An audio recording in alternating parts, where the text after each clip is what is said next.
दोस्तों, अगर हमारे सामने हमारे जान पहचान वाले व्यक्ति जो किसी के साथ बुरा नहीं करता, जरूरत पड़ने पर लोगों की मदद करता है, गरीबों को दान देता है, पूजा पाठ करता है, लेकिन जब ऐसे व्यक्ति के साथ कोई बड़ी दुर्घटना, अन्याय या कुछ गलत होता है तो हम कहते हैं कि अच्छा आदमी था, इसके साथ बहुत बुरा हुआ, और कहते हैं कि अच्छे लोगों के साथ ही बुरा क्यों होता है। तो आज हम इस छोटी सी कहानी के माध्यम से प्रश्न का उत्तर जानने की कोशिश करते हैं। अगर आपने हमारे चैनल को सब्सक्राइब नहीं किया है तो सब्सक्राइब जरूर कर ले। चलिए शुरू करते हैं। एक समय की बात है, गौतम बुद्ध का एक अनुयायी था जिसका नाम मुकेश था। मुकेश सच में एक बहुत ही अच्छा और धार्मिक व्यक्ति था। वह लोगों की मदद करता, गरीबों को दान देता, किसी के साथ अन्याय नहीं करता और बुद्ध द्वारा बताए गए पंचशीलों का पालन करता, अर्थात हत्या नहीं करना, चोरी नहीं करना, किसी को बुरा भला नहीं बोलना, झूठ नहीं बोलना और नशा नहीं करना। इसके साथ ही वह बुद्ध द्वारा बताए गए ध्यान और साधना का अभ्यास भी करता। वह हर पूर्णिमा और अमावस्या को बौद्ध आश्रम में होने वाले प्रवचन में हिस्सा लेता और पूरी रात बुद्ध के प्रवचन सुनता।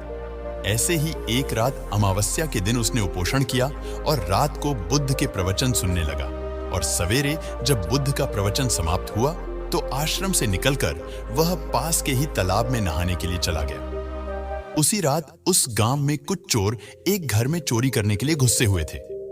जब वो चोरी करके भाग रहे थे तो गलती से एक चोर का पैर बर्तन से टकरा गया और बर्तनों की आवाज से घर के लोग जाग गए।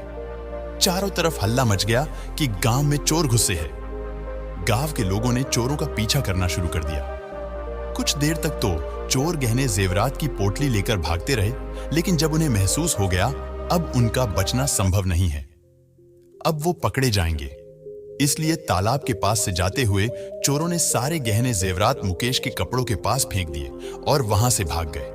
जब गांव के लोग वहां पहुंचे तो उन्होंने देखा कि चोरी का सारा सामान तो इस व्यक्ति के कपड़ों के पास पड़ा हुआ है। सभी लोगों ने मुकेश को ही चोर समझ लिया और उसे तालाब से बाहर निकालकर उसे मारना शुरू कर दिया।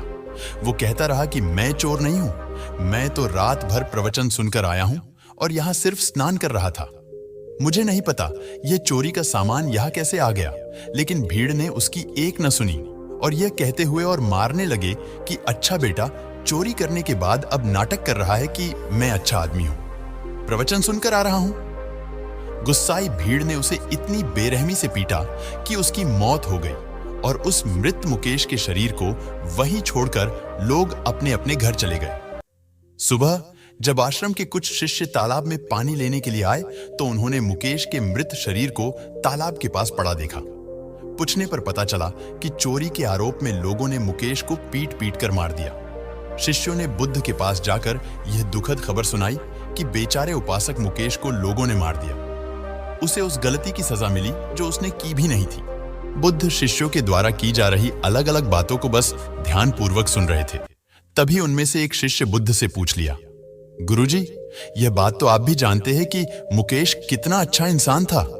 उसने कभी किसी के साथ कुछ गलत नहीं किया, फिर उसके साथ इतना गलत क्यों हुआ? बुद्ध ने कहा, मुकेश इस जन्म में तो अच्छा था, लेकिन आज जो भी उसके साथ हुआ यह उसी के कर्मों का फल है जो उसने पूर्व जन्म में किए थे।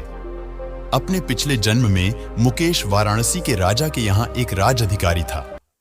वाराणसी के पास एक बड़ा सा व्यावसायिक गांव था, जहां पर पहुंचने के लिए एक जंगल को पार करना पड़ता था, लेकिन उस जंगल में कुछ लुटेरे रहते थे जो कि वहां से गुजरने वाले राहगीरों और छोटे व्यापारियों के सामानों को लूट लिया करते थे। व्यापारियों ने वाराणसी के राजा से अपनी सुरक्षा की गुहार लगाई तो वाराणसी के राजा ने अपने उस राज अधिकारी को कुछ सैनिकों के साथ व्यापारियों से कुछ धन लेकर उन्हें जंगल पार कराने के काम पर नियुक्त कर दिया। राज अधिकारी मुकेश भी अपने काम को पूरी ईमानदारी से कर रहा था। वह लोगों से कुछ धन लेता और अपने सैनिक भेजकर उन्हें सुरक्षित जंगल पार करवा देता। एक शाम पति पत्नी का एक जोड़ा अपनी छोटी सी बैलगाड़ी में बैठकर राज अधिकारी के पास आता है और धन के बदले उन्हें सुरक्षित जंगल पार करवाने के लिए कहता है, लेकिन राज अधिकारी यह कहते हुए उन्हें मना कर देता है कि अभी जल्द ही रात होने वाली है, इसीलिए वह उनकी और अपने सैनिकों की जान खतरे में नहीं डाल सकता। उन्हें जंगल पार करने के लिए सुबह तक का इंतजार करना पड़ेगा।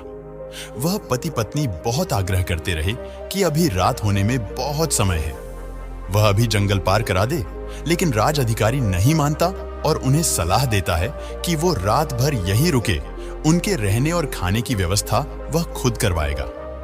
पति पत्नी को मजबूरन उस राज अधिकारी की बात माननी पड़ती है। असल में उस राहगीर की पत्नी बहुत सुंदर थी, जिसे देखकर राज अधिकारी उस पर मोहित हो गया था। उस पर काम वासना हावी हो जाती है, और जो व्यक्ति पर काम वासना हावी हो जाती है तो उसे सही गलत कुछ समझ नहीं आता।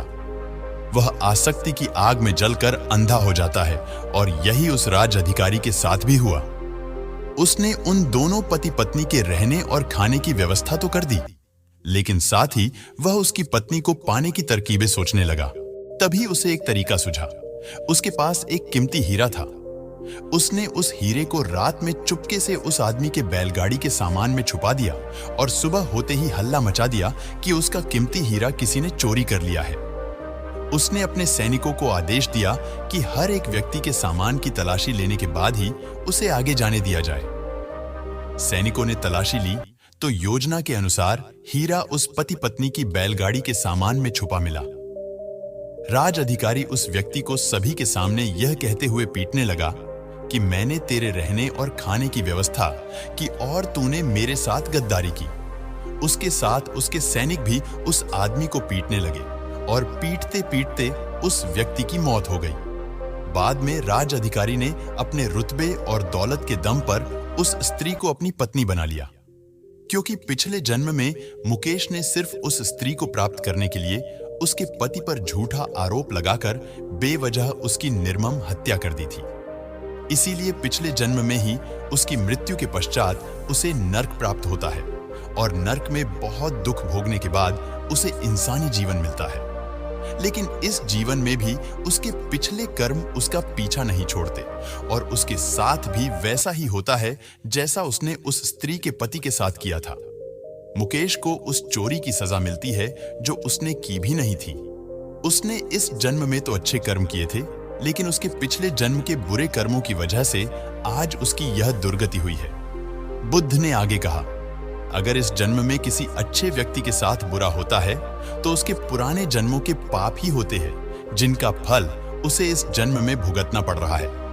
इसीलिए मैं तुमसे कहता हूं कि अपने आज के कर्मों को सुधारो, ताकि तुम्हारे आने वाले जन्म भी सुधर जाए। तो देखा दोस्तों, बुरे कर्म का फल हमें ना सिर्फ इस जन्म में भुगतना पड़ता है, बल्कि अगले जन्म में भी पीछा नहीं छोड़ता। इसीलिए हमेशा हमें अच्छे कर्म करना चाहिए, जिससे हम और हमारा परिवार सुखी रहे। दोस्तों, ऐसी वीडियोस के लिए लाइक, शेयर और सब्सक्राइब जरूर करें।